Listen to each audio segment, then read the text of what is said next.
The phone slipped from my hand and shattered on the tile like my heart already had. Sarah's voice still echoed through the speaker on the floor. "Grandma, we're keeping the wedding small. Family only. You understand?" I understood. I understood everything in that single sentence. I stood in the kitchen where I'd stood for 43 years, the same checkered linoleum now cracked like the veins in my hands. The kettle whistled, lonely and shrill, the way it did every morning since Robert died. I let it scream. Steam curled up past the yellowed curtains I'd sewn the year Emily was born. Emily.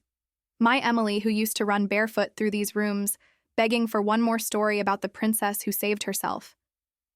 I turned off the burner. Silence rushed in, heavier than the steam.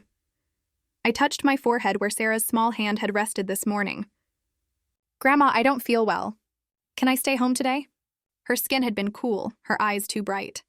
I'd pressed my lips to that spot the way my own mother taught me. "Of course, darling. I'll make chicken soup." I'd kept her home, tucked her under the quilt I'd pieced from Robert's old shirts. She'd fallen asleep clutching the rag doll I'd made from scraps. That was yesterday. Today she was 28 and telling me I wasn't family. The soup pot still sat on the stove, half full, crusted at the edges. I scraped it into the trash, the metal spoon clanging against porcelain. The sound ricocheted through the empty house. Empty.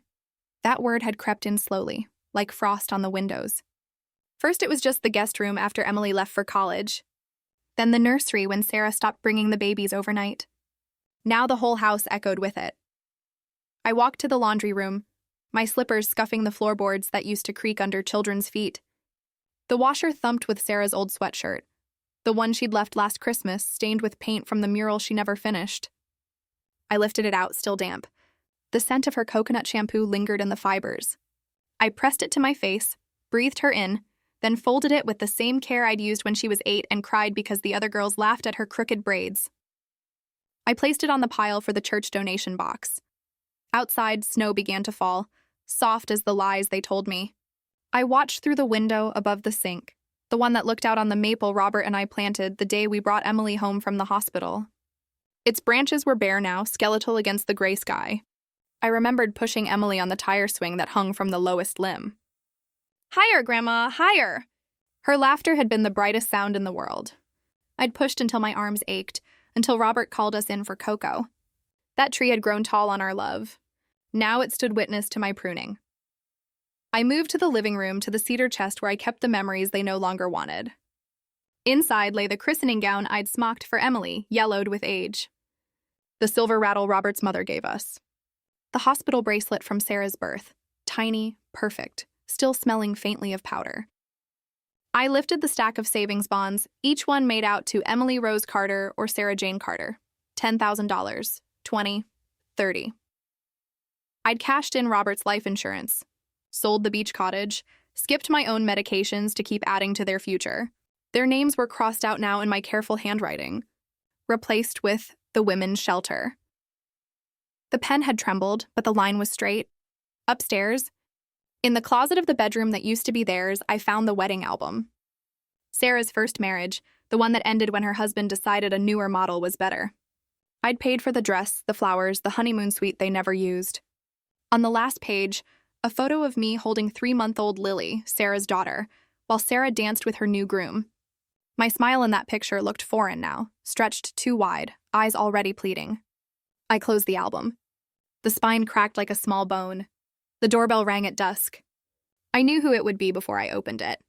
Sarah stood on the porch, cheeks flushed from the cold, holding a casserole dish like a peace offering.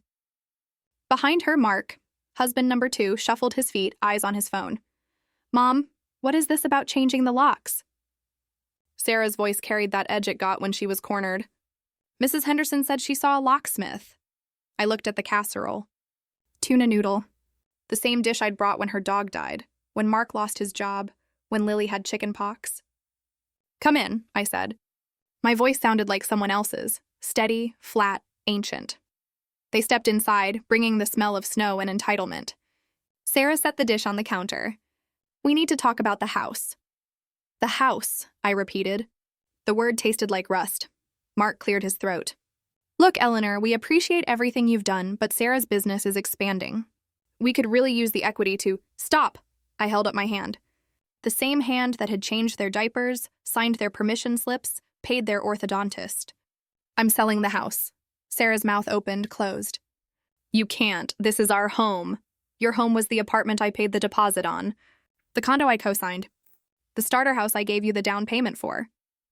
I walked to the mantel, lifted the framed photo of Robert holding newborn Emily. This was my home. With him, Mark tried his reasonable voice. Eleanor, you're not thinking clearly. At your age. At my age, I said, I've earned the right to think clearly for the first time in decades. I set the photo face down. The glass cracked under my palm. I've transferred the accounts. Removed you from the will. The beach cottage sold last week. The proceeds went to the scholarship fund in Robert's name, the one you said was sentimental nonsense. Sarah's face crumpled, the way it did when she was 6 and I told her she couldn't have a pony. Mom, please. We're family. Family, I said, tasting the word. Family doesn't call only when they need money for IVF.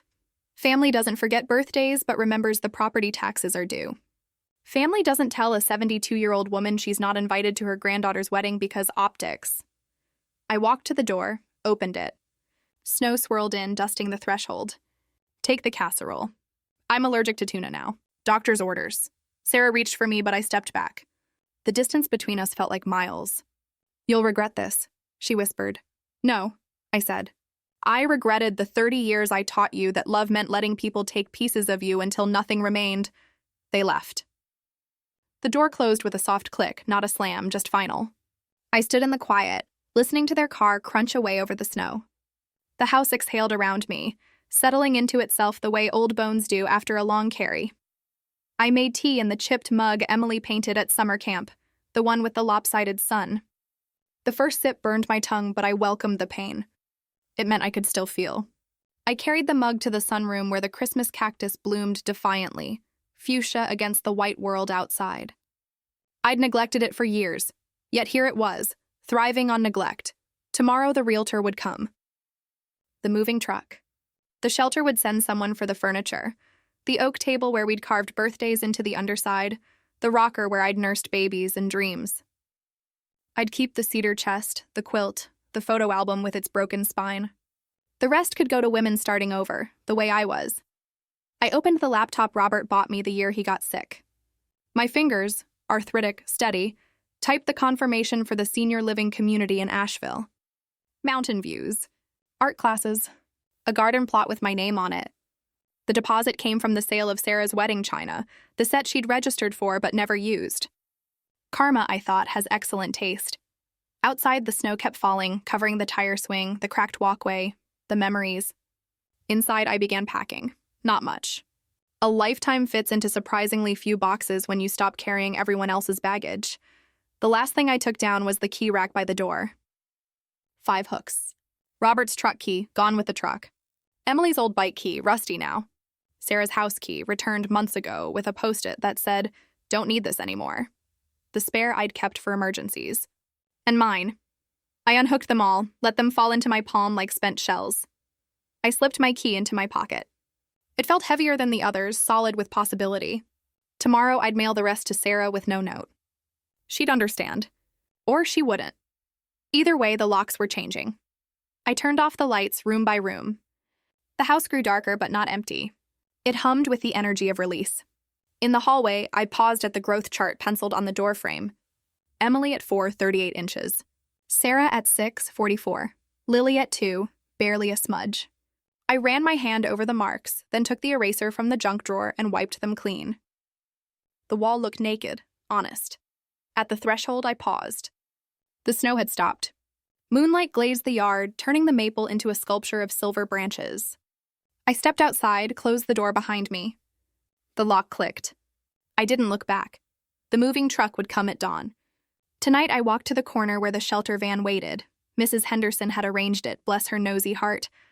The driver took my small suitcase, offered his arm. I took it. My legs were steady. As we pulled away, I watched the house shrink in the rearview mirror. It looked smaller than I remembered, a dollhouse version of the life I'd lived. The Christmas cactus glowed in the window like a tiny heartbeat. I smiled. Someone else would water it now.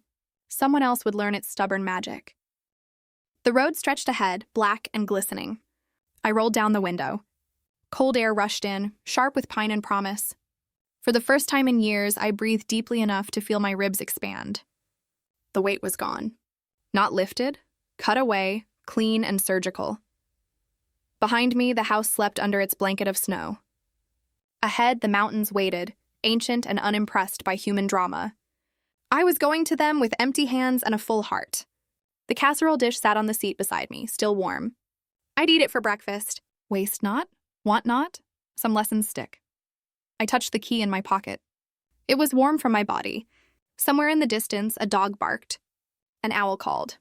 The ordinary sounds of a world that kept turning long after hearts broke and healed and broke again. I closed my eyes. When I opened them, the first pink of sunrise touched the horizon. A new day, my day. The road curved gently, carrying me forward. I didn't look back again. There was nothing there I needed anymore. And for the first time in 72 years, Eleanor Rose Carter, mother, grandmother, keeper of everyone else's dreams, was finally gloriously going home to herself.